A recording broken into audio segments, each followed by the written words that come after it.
अस्सलाम वालेकुम व्यूवर्स, आज मैं बना रही हूँ मैंगो डिलाइट। जैसे कि आपको पता है गर्मियाँ हैं और मैंगो का सीज़न है, तो फिर मैंगो की रेसिपीज़ तो ट्राई करने का दिल करता है। और अभी मैंने यहाँ पे लिए हैं 1 किलो मैंगो, 2 ऑल पर क्रीम के पैक, फ्रेश क्रीम ये लिए। और मैंने ये कंडेंस मिल्क के छोटे वाले टिन थे तो 2 ले लिए हैं। अगर बड़ा हो तो हाफ़ या मतलब 1/3 जो है वो हमें चाहिए होता है। 3 मैंने मैरी बिस्किट जो हैं 3 पैक लिए। ये 50 वाला पैक था, यानी ये छोटे थे, बहुत बड़ा पैक नहीं था ये।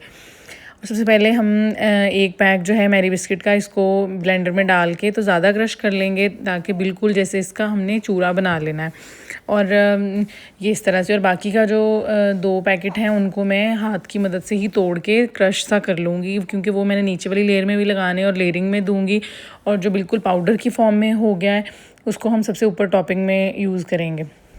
तो इनको मैरी बिस्किट जो है इसको आपने हाथ की मदद से या आप कोई भी भारी चीज़ इसके ऊपर मार के पैकेट के, तो आप इसको तोड़ के एक प्लेट में यहाँ पे करके रख लें इस तरह से।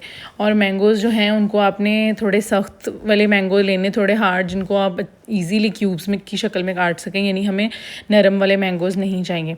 और ऑल पर क्रीम का जो पैक है इसको हम इसको टेट्रा पैक को खोलेंगे और किसी भी बाउल में जो है वो शिफ्ट कर लेंगे।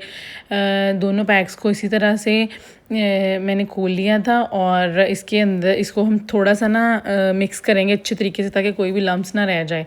और इसके अंदर फिर हम अपना कंडेंस मिल्क ऐड कर देंगे। बेसिकली जो कंडेंस मिल्क है वो एक तो इसका स्वीटनेस का भी फ्लेवर, मतलब स्वीटनेस लेके आएगा इसमें, प्लस इसके फ्लेवर को बहुत रिच कर देता है। यानी वो आपकी एक बहुत थिकनेस की और स्वीटनेस दोनों चीज़ें इन्हांस करता है, जिससे इसका फ्लेवर जो है वो बहुत बढ़ जाता है। अच्छा, ये वाले टिन खोलना मुझे सबसे ज़्यादा मुश्किल काम लगता है, लेकिन फिर भी जैसे तैसे मैंने इसको मैनेज कर लिया था। एक टिन कटर होना चाहिए जिससे हम इजीली इसको जो है वो रिमूव कर सकें, इसके ऊपर से कवर को। मैंने दोनों टिन इसके अंदर खोल के डाले कंडेंस मिल्क के, और इसको अच्छे तरीके से ना मिक्स कर लिया था ताकि एक स्मूदी सी टेक्सचर आ जाए और किसी किस्म का कोई लम्स जो है वो ना रह जाए लेयर में। सबसे पहले मैंने नीचे पहली लेयर के अंदर मैरी बिस्किट जो है उनको सेट कर लिया। ये जो बड़े चंक्स थे हमने तोड़े, मैंने वो इसके अंदर डाले, क्योंकि ये सबसे नीचे हैं तो इन्होंने फिर बड़ा सॉफ्ट सा और बड़ा अच्छा सा गुई सा फ्लेवर आएगा। उसके ऊपर मैंने मैंगोज़ की लेयर लगाई है। इस तरह से आपने जो है वो लगा लेना ये चंक्स जो हैं वो मैंगो के।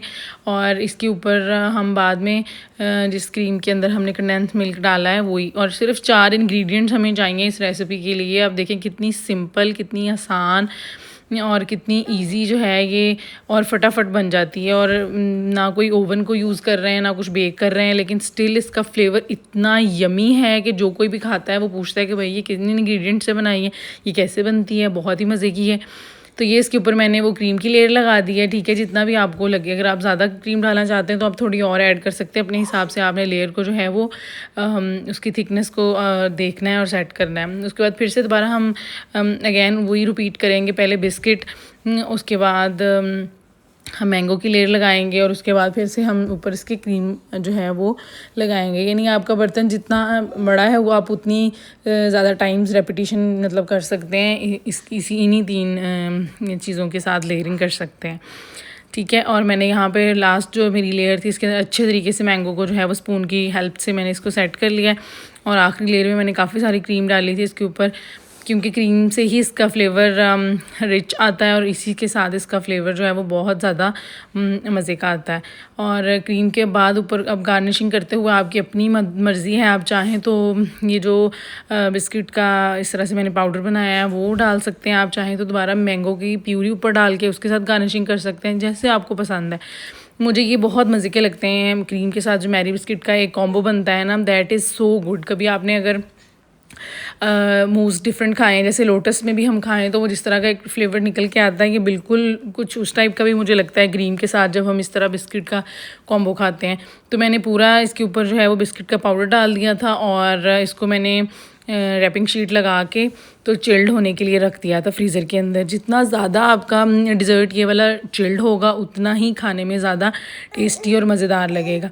मिनिमम 3-4 घंटे के लिए, और अगर आप ज़्यादा रखना चाहते हैं तो आप 7-8 घंटों के लिए भी इसको फ्रिज में चिल्ड होने के लिए रख सकते हैं। मैंने, क्योंकि मेरे पास 3-4 घंटे ही थे, तो मैंने फिर इसको फ्रीज़र में रख दिया था ताकि ज़रा ज़्यादा जल्दी ठंडा हो जाए। और फिर 4 घंटों के बाद मैंने निकाल के इसको प्लेट में तो फिर सबको सर्व किया।